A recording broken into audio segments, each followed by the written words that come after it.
예수께서 12제자를 데리시고 이르시되 보라 우리가 예루살렘으로 올라가노니 선지자들을 통하여 기록된 모든 것이 인자에게 응하리라.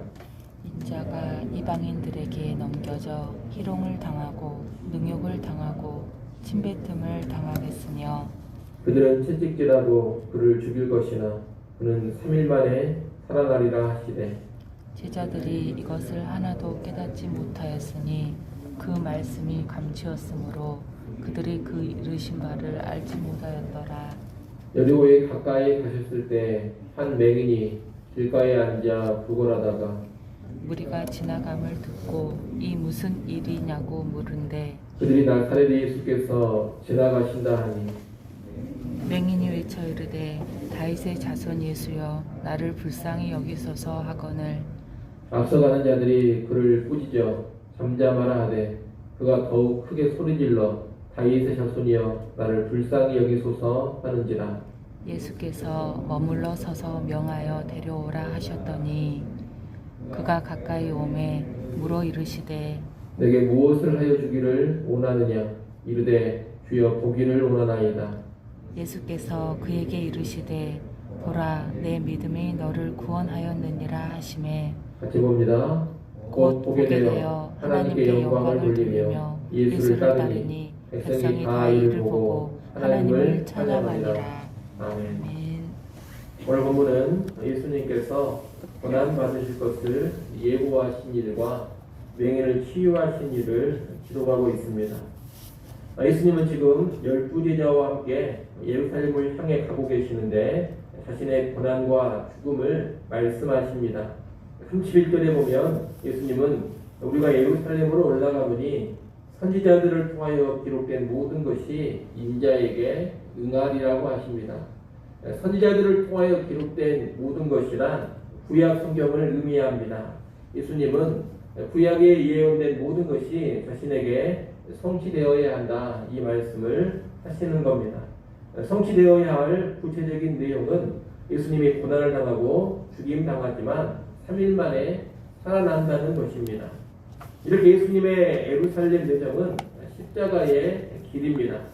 그런데 제자들은 이러한 예수님의 말씀을 전혀 깨닫지 못합니다. 34절 말씀을 한번 보십시오. 34절에 보면 제자들이 이것을 하나도 깨닫지 못하였으니 그 말씀이 감추었으므로 그들이 그 이르신 바를 알지 못하였더라라고 말씀하고 있습니다. 말씀이 감추었다라는 것은 예수님 말씀이 너무 어려워서 이해가 불가능했다 이런 뜻이 아닙니다. 제자들의 편견, 선입견으로 인해서 말씀이 제대로 들려지지 않는 것을 의미합니다. 다시 말하면 말씀은 명백하지만 들을 끼가 없어서 듣지 못하는 모습이라 하겠습니다. 지금 제자들은 예수님과 함께 예루살렘으로 가고 있지만 동상이몽입니다. 예수님은 십자가를 통한 구원의 성취를 목적으로 가고 있습니다.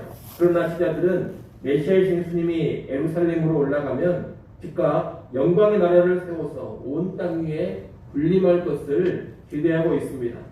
예수님의 순환과 죽음을 통해 하나님 나라가 성취된다 이런 생각을 제자들은 전혀 못하고 있습니다. 그러니 예수님이 자신의 고난과 죽음을 수차례 말씀하셨음에도 불구하고 그 말씀을 전혀 깨닫지 못하고 있는 겁니다. 십자가의 길을 제대로 보지 못하고 있는 제자들의 모습은 영적인 소경과도 같다고 하겠습니다.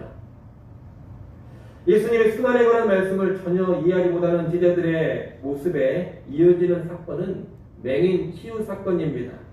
예수님이 여리고에 가까이 가셨을 때 한 맹인이 길가에 앉아 구걸하고 있었습니다.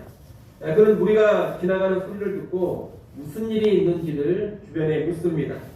무리가 나사렛 예수가 지나가신다고 알려주자 맹인은 바로 다윗의 자손 예수여 나를 불쌍히 여기소서라고 외칩니다. 다윗의 자손이란 이 당시 유대인들 사이에서 메시아를 가리키는 표현입니다.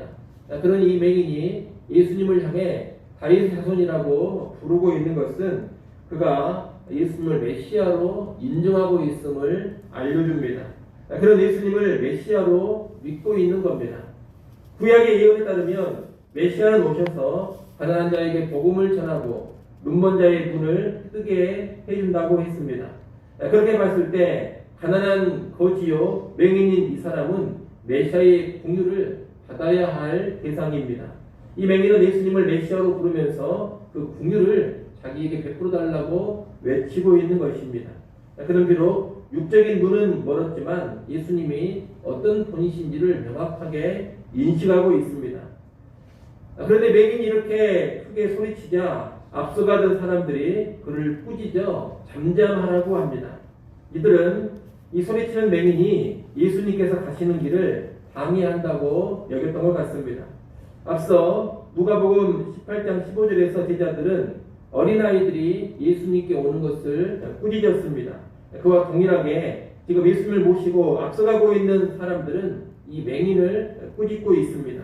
사회에서 낮은 신분인 어린아이를 막았던 것처럼 역시 아주 낮은 신분인 이 거지 맹인을 사람들이 막고 있는 겁니다. 그러나 사람들의 이런 꾸짖음에도 불구하고 이 맹인은 더 큰 소리로 다윗의 자손 예수여 나를 불쌍히 여기소서라고 외칩니다. 예수님께서 18장 맨 앞부분에 과부의 비유를 말씀하셨습니다. 예수님은 그 비유에서 끈질기게 재판장에 가서 근무했던 과부처럼 기도해라 그렇게 가르쳐 주셨는데 정말로 그 과부처럼 맹인이 물러서지 않고 간청하고 있는 겁니다.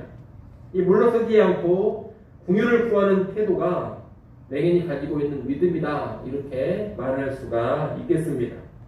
맹인이 이렇게 거듭해서 크게 외치자 예수님은 멈춰 서십니다. 멈춰 서서 그를 데려오라고 하십니다. 사람들은 꾸짖고 막았지만 예수님은 믿음으로 외치는 그를 외면하지 않으십니다. 예수님은 그에게 무엇을 원하는지를 물으십니다. 이에 맹인은 보기를 원한다고 합니다. 예수님은 보라 네 믿음이 너를 구원했느니라 라고 선언해 주십니다. 맹인의 믿음이 구원을 가져다 줬다는 겁니다. 이 맹인의 믿음은 예수님을 메시아로 믿는 믿음입니다. 그리고 간절히 긍휼을 구하는 믿음입니다.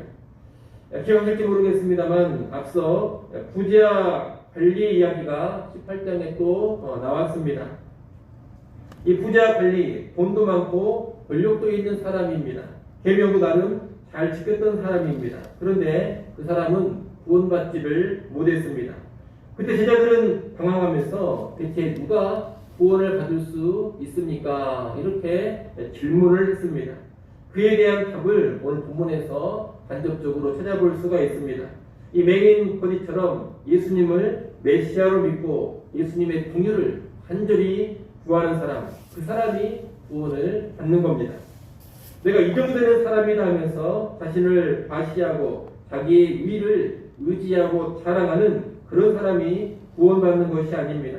자기의 비참함을 알고 메시아 예수님께 나아가서 나를 불쌍히 여기소서, 나를 긍휼히 여기소서 이렇게 전적으로 의지하는 사람이 구원을 받는 겁니다. 예수님의 또 하나의 비유가 우리 앞선 부분에서 본 것이 있습니다. 바리새인과 세리의 기도입니다. 그때도 보면 자기의 의를 자랑하고 과시했던 바리새인은 의롭다함을 얻지 못했지만 자신을 불쌍히 여겨달라며 긍휼을 구했던 세리는 의롭다 여김받지 않았습니까? 똑같은 모습이 이 맹인에게 나타나고 있는 겁니다. 예수님의 구원 선언을 들은 맹인은 눈이 뜨여집니다. 그의 눈이 보여지게 된 것은 구원의 가시적인 증거라고 말할 수가 있겠습니다. 43절에 보면 눈을 뜬 그는 하나님께 영광을 돌립니다. 그리고 주변의 백성들이 하나님을 찬양합니다. 하나님의 영광과 전혀 상관없어 보이던 그가 예수님의 긍휼을 받아 하나님께 영광을 돌리는 그런 인생이 된 겁니다. 그리고 주변 모든 사람들이 하나님을 찬양하는 통로로 쓰임을 받고 있습니다. 하나님께서 이 거지 맹인을 통하여서 영광을 받으신 겁니다. 아울러 43절에 보면 그는 예수를 따랐다 그렇게 말하고 있습니다. 예수님은 지금 예루살렘으로 십자가를 지시러 올라가고 계십니다. 십자가의 길을 가시는 겁니다. 그러니 맹인이 이 예수님을 따랐다는 것은 그가 십자가의 길을 가시는 예수님을 따르고 있음을 상징적으로 보여줍니다. 제자들은 예수님과 함께 가고 있으면서도 십자가의 길을 전혀 이해하지 못합니다. 눈이 가려져 있습니다. 그들은 이 맹인처럼 눈이 열려져야 할 것입니다. 그리고 밝히 보고서 십자가의 길로 가시는 예수님을 따라가야 합니다. 그것이 진정한 제자의 삶인 것입니다. 우리는 이 맹인의 이야기를 통해서 먼저 메시아 예수를 믿고 전적으로 의지함으로 구원받음을 알아야 하겠습니다. 대단한 행위를 통해서 구원받는 것이 아닙니다. 믿음을 통해서 구원을 받습니다.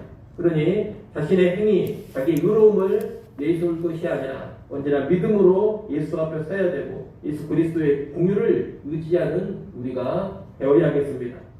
또한 주님은 대단한 부나 권세가 없는 사람, 사회적으로 낮고 천한 사람을 긍휼히 여기시고 믿음이 있는 그 사람을 통해 영광 받으심을 알아야 되겠습니다. 부나 권력이 있어야지만 하나님께 영광 돌릴 수 있는 것이 결코 아닙니다. 믿음이 있으면 하나님께 영광을 돌릴 수가 있습니다. 그러니 자신에게 어떤 부나 권력이 없음을 한탄하지 마시고 그런 것이 없어서 내가 하나님의 영광을 가린다 그런 생각을 추워도 하지 마십시오. 믿음 없음을 한식하시고 믿음으로 살아서 하나님의 영광을 드러내는 우리가 되어야 할 것입니다. 끝으로 예수님을 따르는 길이 십자가의 길인 줄을 밝히 알고 예수님을 따라야 되겠습니다. 예수님을 믿고 따르는 것은 세상의 부귀 영화를 누리는 것이 결코 아닙니다. 그렇게 알고 있다면 무지한 것이고 눈이 가려져 있는 것입니다. 예수님을 믿고 따르는 것은 이 세상에서 십자가의 길을 가는 것입니다. 자기를 부인하고 하나님의 뜻에 자기를 못 박아 살아가는 것, 이것이 세상에서 예수님을 믿고 따라가는 삶인 것입니다. 그러니 우리 모두는 십자가의 길로 주님을 따라갈 수 있어야 되겠습니다. 자기를 부인하고 십자가를 지는 삶이 진정한 믿음의 삶인 줄로 아시고 그 예수 그리스도를 따라가는 우리 모두가 될 수 있기를 간절히 축원합니다. 기도하겠습니다.